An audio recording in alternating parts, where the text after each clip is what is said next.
هر قسم حاجت پوره کېدو دپاره یو عظیم الشانه وظیفه چې ډیره د طاقت نه ډکه وظیفه ده او یو ورځ وظیفه ده چې ستاسو هر رنګې حاجت وي، ستاسو هر رنګې مقصد وي، یا ستاسو هر رنګې دعاوې نه قبلیږي، الله جل شانه به د دې وظیفې د برکته انشاءالله العزیز خامخا او ضرور پوره کوي.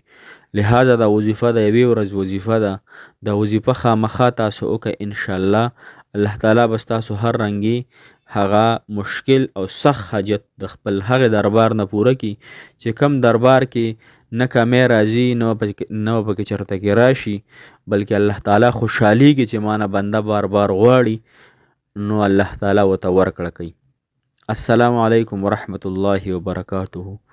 ډیرو معزز او محترم مسلمانانو، شروع په نوم د هغې الله چې موتی پیدا کړي، زما او ستا خالق دی او مالک دی، پروردګار دی، زما او ستا مشکل کشا دی، زما او ستا حاجت روا دی، او په جناب محمد رسول الله صلی الله علیه وسلم باندې درود پاک چې شفیق پیغمبر الله تعالی مو تاسو ته راکړی، زما او ستا دپاره ډېر زیات جړلي دي. دا وظیفه چې کومه ده دا وکفا بالله وکیله. یره زه به درته اوس صفتونه کوم د دې وظیفې، خو دې وظیفه کې الله تعالی یو قدرت دلی، دې وظیفه کې الله تعالی به ستا د هرې مسلې دپاره کافي شي، ستا د هرې مسلې دپاره به الله تعالی وکیل شي.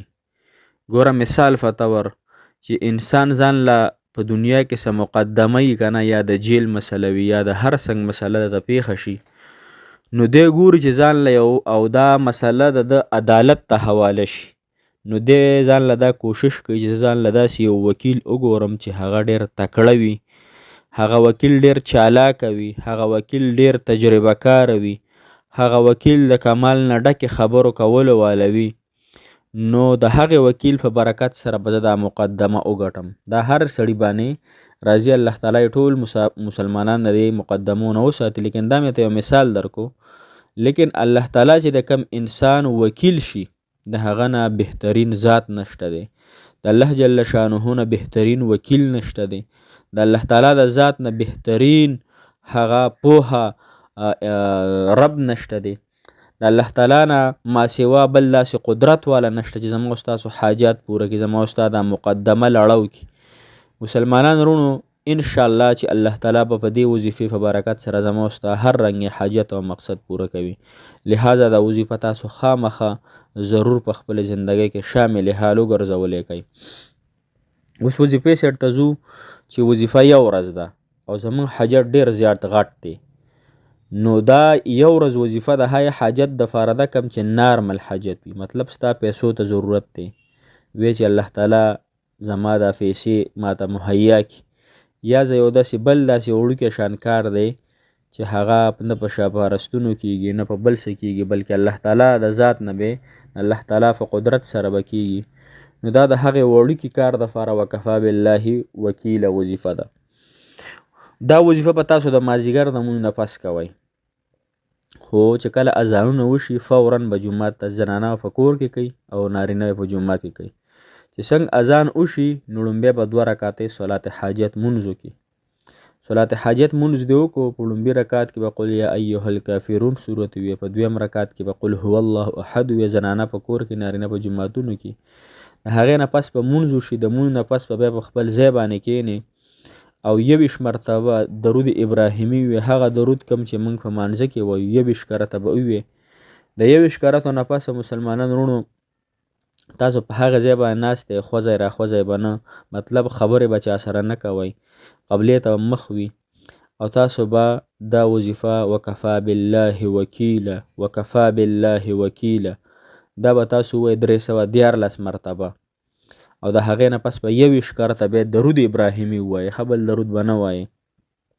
دې نه پس مسلمانان وروڼو الله تعالی ته لاس پورته کوئ او 2 پیرې به درود شریف ووایئ یا به 3 پیرې درود شریف ووایئ د دعا نه مخکې، ښه، او بیا به 11 کرته یا 21 کرته دا لفظ ووایئ یا ارحم الراحمین یا ارحم الراحمین، ای مالکه او ای رحیم ذاته په ما باندې رحم وکړي، زما دا حاجت پوره کړي، زما دا مقصد اسان کی الله. تا نه ډېر په زارۍ او فریاد څه غواړم الله. ته په هر څیز قدرت لري الله. تا نه څوک تپوس کولو والا نشته الله. نو انشاءالله بیا به وروسته 2 پېرې درود شریف وایه. دا خو ستا د وړوکي حاجت دپاره وظیفه شوه.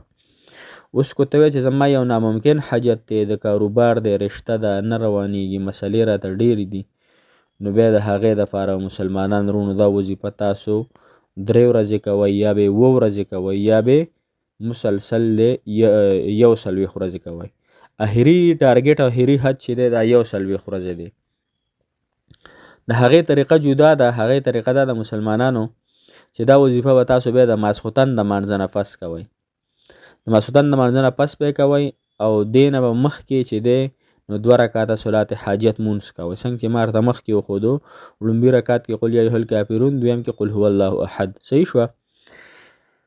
دا چې کله وکړو نو بیا په خپل ځای باندې کښېنئ او 11 مرتبه به درود ابراهیمي وایي. 11 ښه. او د هغې نه پس بیا 314 مرتبه وکفا بالله وکیله. د هغې نه پس بیا 11 مرتبه درود ابراهیمي. د هغې نه پس بیا لاس پورته کول او 11 پرې یا ارحم الراحمین وظیفه کول. د هغې نه پس خپل حاجت او مقصد دپاره دعا په ګړګړا سره یعنی په جړا او فریاد سره به غواړو. ښه د الله تعالی په ذات باندې به ښه ګمان کوو، په یقین او په ښه طریقې سره به یې کوو. انشاءالله دا وظیفه به تاسو مسلسل یا 3 ورځې کوئ. که 3 ورځو کې حاجت پوره نه شو، په 7 ورځو کې 7 ورځو نه واله 11 نه واله بیا 21 نو که 21 کې پوره نه شو بیا به مسلسل 41 مرتبه په ګارانټۍ سره او په دهان او په توجه او په یقین سره. ګوره دا کم چې زمونږ ناممکنه بیماري که نه یعنی لا علاج بیماري د هغې دپاره موږ 2-3 میاشتې کورس کوو. صحیح شوه که نه.